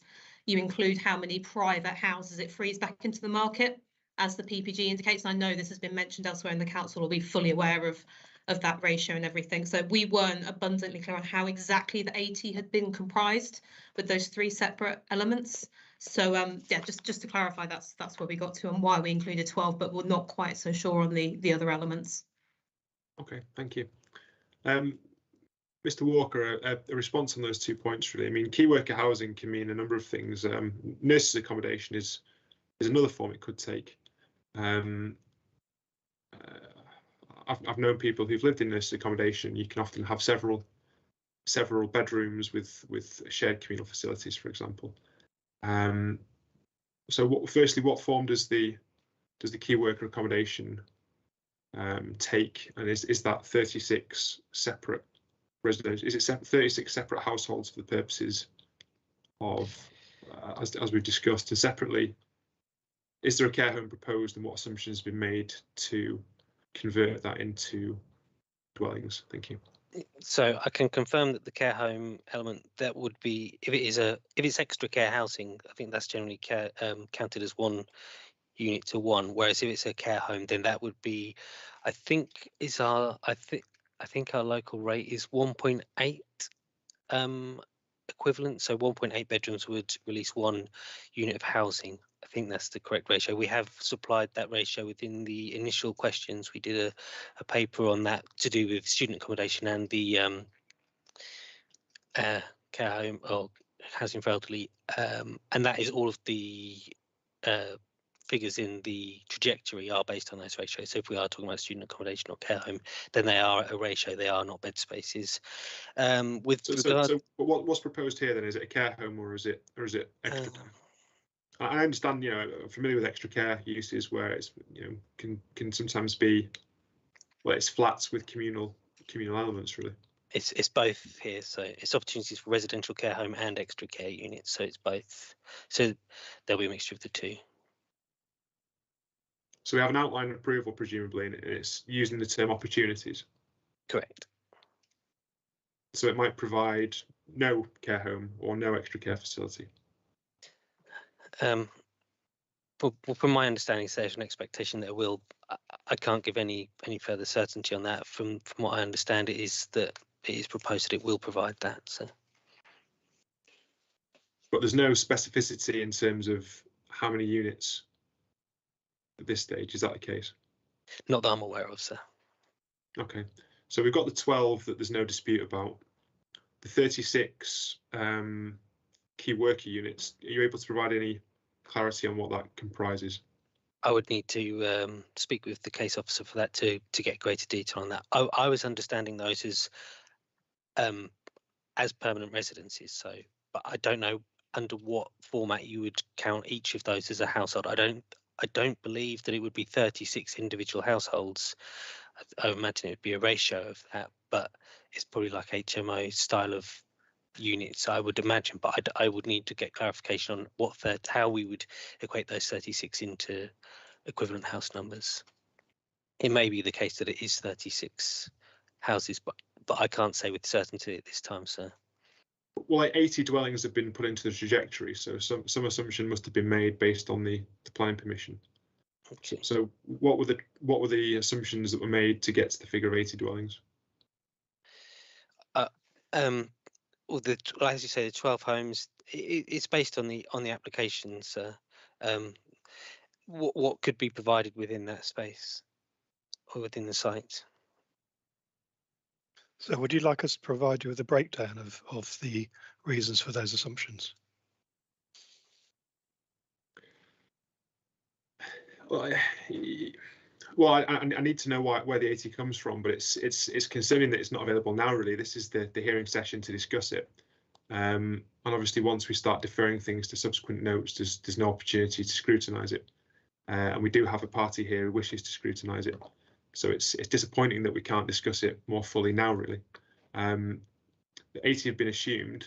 Assumptions must be behind those 80, but it seems that you're not clear on. Maybe a colleague's done them. I don't know. I think what I need to know is, I mean, there's no dispute about 12. We're talking about 68 in effect. The balance. Apologies, sir. I've just reread my notes and I can actually see that it says potential for 36 number 4-bedroom key worker cluster units. Sorry, I should have read it better first. So that this was, I say, provided by colleagues. So 36 number 4-bedroom key worker cluster unit. So that is 36 units there.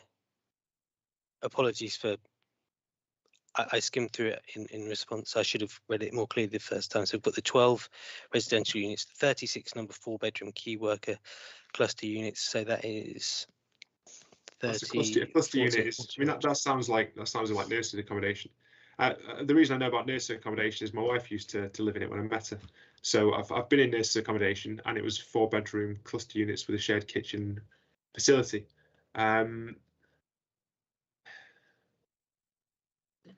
Yeah, I mean, Ms. Clements, if that's the case, 36 4-bedroom cluster units, do you have a view on how that translates into dwellings? To allow you to come back on that point. One other site. Sorry, Inspector, one moment.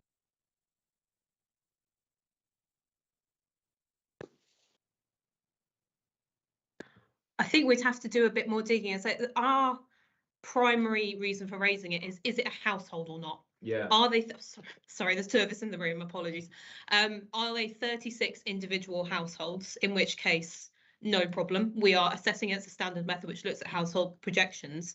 My hesitancy is if they're clustered, if it means 4 people living with communal facilities, I'm not convinced that would meet the definition of what a household, well, all that may be the household is those 4 together. That's almost like the 36 divided by the 4.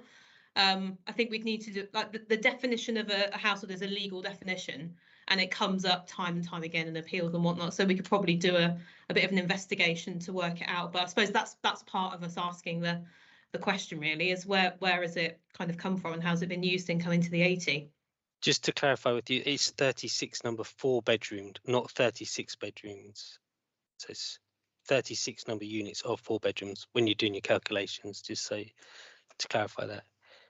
So, sorry, you mean there's 36 lots of 4 lots of people? Correct. So 36 times 4? Correct. Okay. Comments to me, please, rather than to one another. Sorry. I'm It's all sorry, right, sir. I apologise. Yeah, sorry, sir. I apologise for that. Does that how does that alter your thoughts? Does that alter your thoughts, Ms. Clements? I think that adds a bit more confusion, to be honest, because that would be well in excess of 80. Okay. I mean, from my perspective, I need to know if 80 dwellings, an assumption of 80 dwellings, however that's translated, is reasonable. We don't have that information now from what from what I've heard from the partnership. I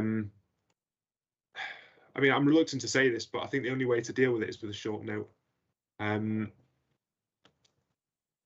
appended to that, I'd like the officer report for the approval, please. That should shed light on it. But I do want a very short covering note from the partnership explaining how it's reached 80. And if it's an outline consent, what certainty is that these elements will be delivered? If there's talk of an extra care facility and that's framed as, and I'm going from what you read out before, Mr. Walker, opportunities for, well, that's speculative. It isn't fixed, is it? And so I think I need to see the decision notice and officer report, and I need to have a very, very short note in bullet point form with no introduction or context, just the key assumptions from the partnership on precisely how they've reached 80 dwellings for this site, and precisely what assumptions have been made about elements where it's described as an opportunity. Difficult for me to say too much because I don't have the permission in front of me, but we need to be clear. And if the partnership, when you review it, think that that's right or wrong, I'd like an honest view on whether you think the position of 80 needs to be revisited as well. I'm uncomfortable, I'll say this, if the terminology is, I don't have the decision before me, if the terminology is speculative along the lines of opportunities for, it's not clear to me that that can be counted, because that's something that may or may not be delivered. And to rely on it in a trajectory when it's in that category, I would be uncomfortable with. I'll say that now. Okay, but I think all we can do, given that there's not, I think that's all we can do given the situation we're in. Okay, in which case, one final question. I understand the western part of the site is not within the recent approval. Is that available for residential uses in the future or not? As I understand it is, yes.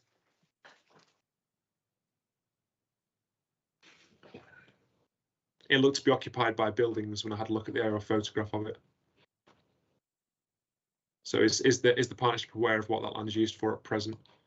And if it is available for development, why wasn't it included in the outline application?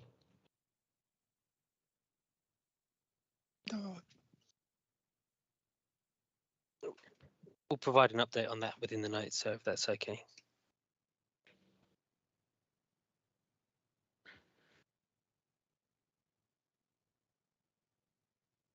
I mean, if that's operational land and it's used as part of the hospital complex and it's not clear that it's available, then should any further assumptions be made about it? I mean, the question is available, isn't it? Okay, all we can do then is, again, a brief update on whether the western part of the site is in current operational use. I think that's all we can do, really, isn't it? Yes, we will do so. We'll look into that in more detail. I do apologise for the lack of detail we're able to provide now. Okay. One final point on the policy wording itself. Again, part 9, remove to the explanatory text, please. It's a point we've covered before.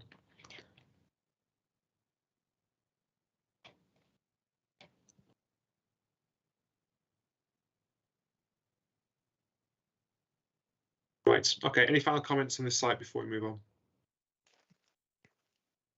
None from me, sir. Okay. Okay, site H, the MIQs, local plan reference R18, site of the former Start Right factory. So let me call it up in my list.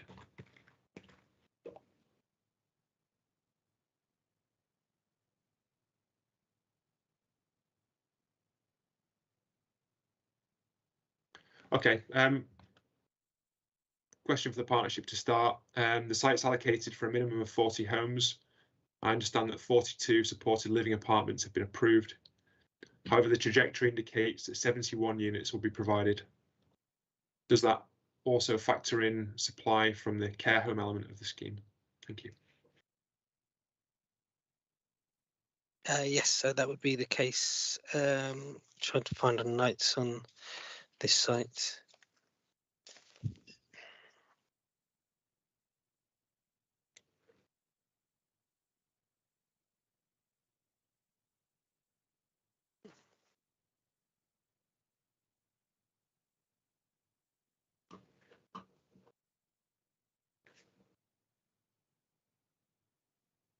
So we've got extant consent for 79 bed residential care home and 42 supported living apartments. And then a subsequent material amendment to reduce the number of beds in the care home from 79 to 77. So the 77 would be counted at a ratio and the 42 would be counted at 1:1. Okay. Okay, that's helpful. Thank you. All of those units are forecast to deliver in 22-23, obviously, which starts in less than a month. Is that realistic given we're almost within that financial year now? Sorry, sir, I believe that will need to be reviewed, and I think a different trajectory will be needed for that. Do you have any, how many, when you say reviewed, is the site under construction at present? The site has been cleared, I know that. I don't have a current update from the monitoring whether that is actually under construction at the moment. Okay. It seems to me that it should be pushed back by a year, really, based on what we have. Okay. Any final comments on site R18 before we move on? Okay. In which case we'll move on to site I in the MIQ list, which is local plan reference GNLP 0068, which is land adjacent to the River Wensum and Premier Inn and Duke Street. The trajectory again simply states this site's in the commitment. Similar to the previous site we discussed where that was the case. Do I need to search by? That's correct, sir. Yes. Yeah.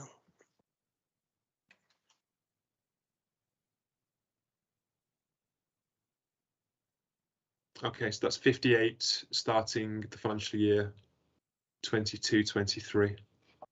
I'm just looking in the updated information that we're getting from the colleagues from the housing trajectory. I understand that that's still in the updated information that we've had where for the 5-year land supply that colleagues have been producing, that's still in for the same year, sir. So is it under construction now then? I don't believe that it is currently under construction, sir, no. If it's not under construction, then it's not clear how 58 units will be delivered in the financial year, which starts in what, 3 weeks. That site is also cleared, so but we can accept if you that, as I say, that's what we have in the trajectory, and that is also in the current emerging evidence. But I can understand you've said that is a short turnaround within the 1 year. I think within the absence of any further detail, and it doesn't seem that's available now at least, then I think that should go back here. And it doesn't seem to me, based on what you told me, Mr. Walker, that there's basis for having it in the financial year coming up if it's not under construction, as you've said. Another point is that it's in flood zone 2 at present, and again is shown as being within flood zone 3 once an allowance has been made for climate change. Presumably, Mr. Burrell, the sequential test in the level 2 SFRA will cover this site as well. Sorry, Mr. Burrell, you're on mute. Yes, the same applies as for the Gerald site. So the references is B21 is the level 1 SFRA, which I believe you already looked at. B21.6 is a level 2 SFRA. And then there is an appendix for each of the sites that have been assessed. So for the Gerald site, it's Appendix A, and then they're labelled by their reference number. So GNLP 0409BR. So the same will apply to. I'm not sure how it'll work with. Yes, GNLP 0068. There'll be a summary sheet for each of these sites. Okay, I'll have a look at those then. Thank you. That's everything I had on site GNLP 0068. Are there any other comments anyone wishes to make? Okay, in which case we'll move on. Site J in the MIQ list and local plan reference GNLP 0282, which is land at Constitution Motors 140 to 142 Constitution Hill. Again, there's the issue of the site being listed as in the trajectory in commitment in the trajectory. So presumably I need to do the same with the plan application ref. That's correct, sir. Okay, so that's 12 in this financial year, just ending. So has that site been built out now? I can confirm, sir, that site has not been built out, sir. I think that trajectory, it has commenced, but it is not built out. It will not deliver 12 this year, sir.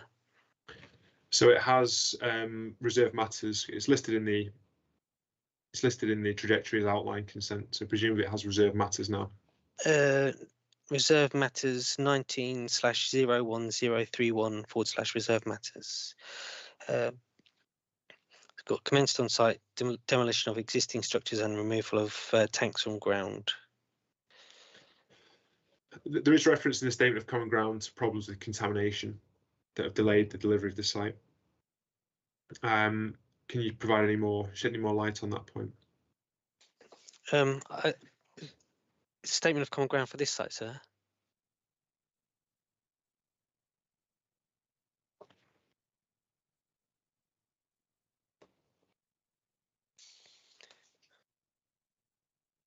I was of the understanding that we didn't have a statement of common ground on this one because the site, after the outline planning permission changed ownerships during the plan phase, the new owner has dealt with the reserve matters. Right. My apologies. And then when contacted for common ground. Sorry, it's come from the response to question 2 in the partnerships hearing statement. So it's paragraph 74, and it says, while some site clearance has been undertaken, there are complications in terms of contamination and further site investigation is required. This has delayed the delivery of homes. Okay. So what are the complications then, and do they call into question the viability of the site?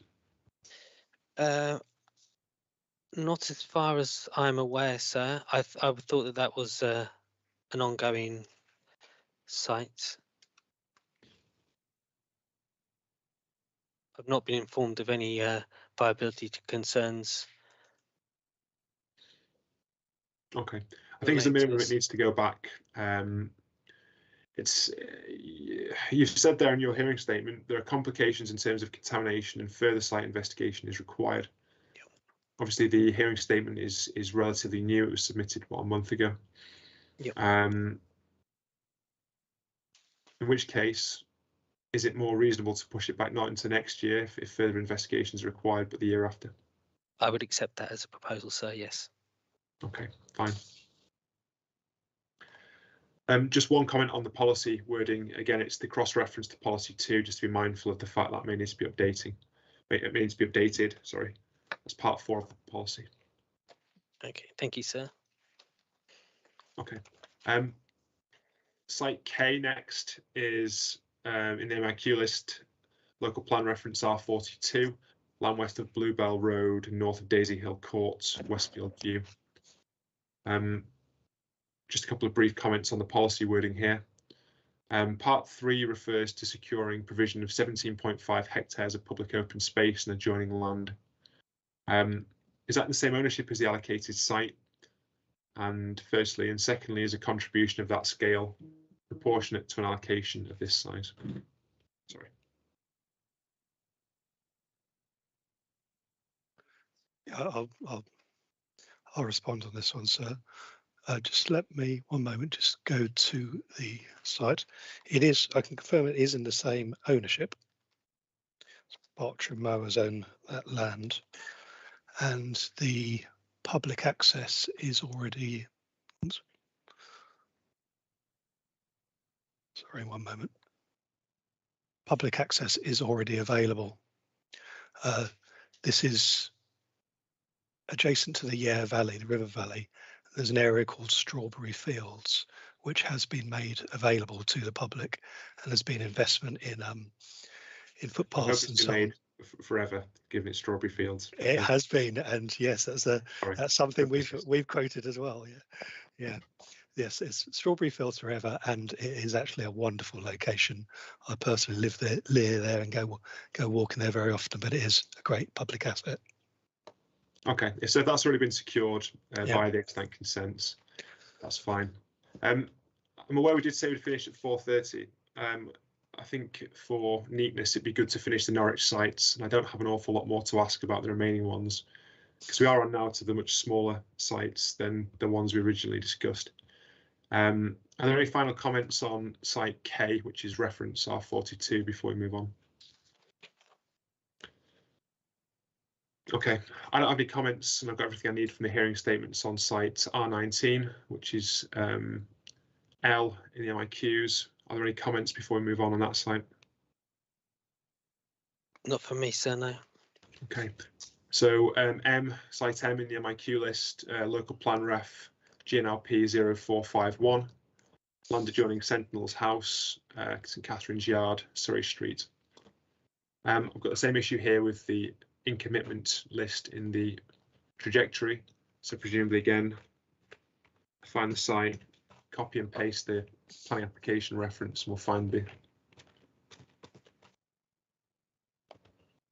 well, there's 2 planning application, well, 3. Which one should I use? I've just searched the 18/00437, and that one has worked, sir. Yes. Okay. So 107 in the financial year coming up now. So presumably that site is under construction as we speak. I think this may be another one which may need to move back a year. The site has been it's been fenced around, prepared, ready for construction, but as far as I'm aware, construction hasn't actually commenced on site, sir. Okay. In which case, push back a year then. Push back. Yeah. A couple of comments on the policy wording. Part 1, we've discussed the issue about conserve and enhance. I'll not repeat myself there. Part 2, this cross refers to the affordable housing SPD rather than policy 5 of the GNLP, and obviously it's proposed to include a requirement for student housing to provide affordable housing in the GNLP wording itself. So does that need to be updated, is the question? That does. So I had highlighted that in the comments that I'd done as a preparation for this, that it would be preferable to relate to policy 5 for that, or whether the requirement's necessary if it's covered in policy 5 at all. Oh, quite. Would it be preferable to delete I just trying to get. Sorry, got so many pieces of paper. I was just trying to get hold of the. It's one for you. My concern is the reference to the SPD. So whichever route you take in rectifying that concern, I'll leave with you really. So that was criteria. Sorry, I just 0451. If I could just pull it up before we move on. Oh no, I will. We will come back to you on how we will either delete or amend that. Okay. Part 5 refers to enhancement of trees along the frontage to Queen's Road.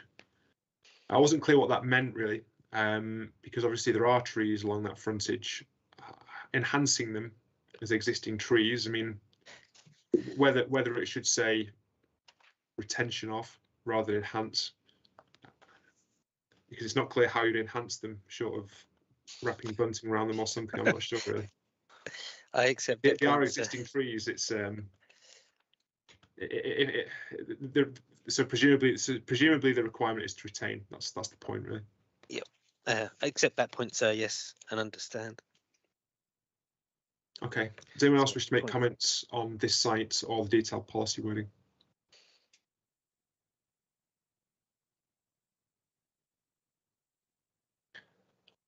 Okay. In which case, the last site in Norwich is listed N in MIQs and is local plan ref R20, land east of Starling Road, Norwich.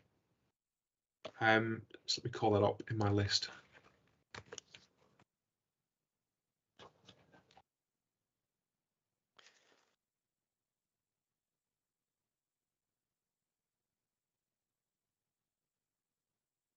Okay. A couple of comments relating to the policy. These are very, very minor.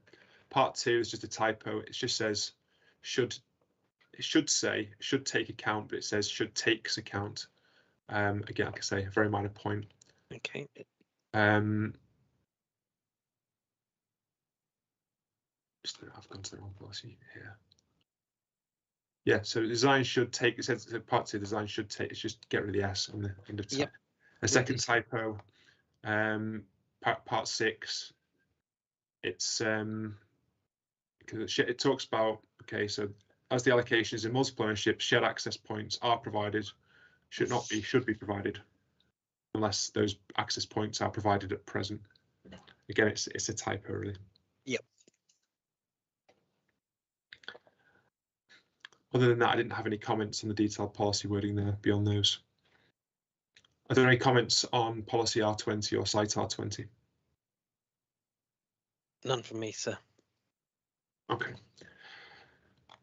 In which case, we've concluded the Norwich sites, which leaves the urban fringe,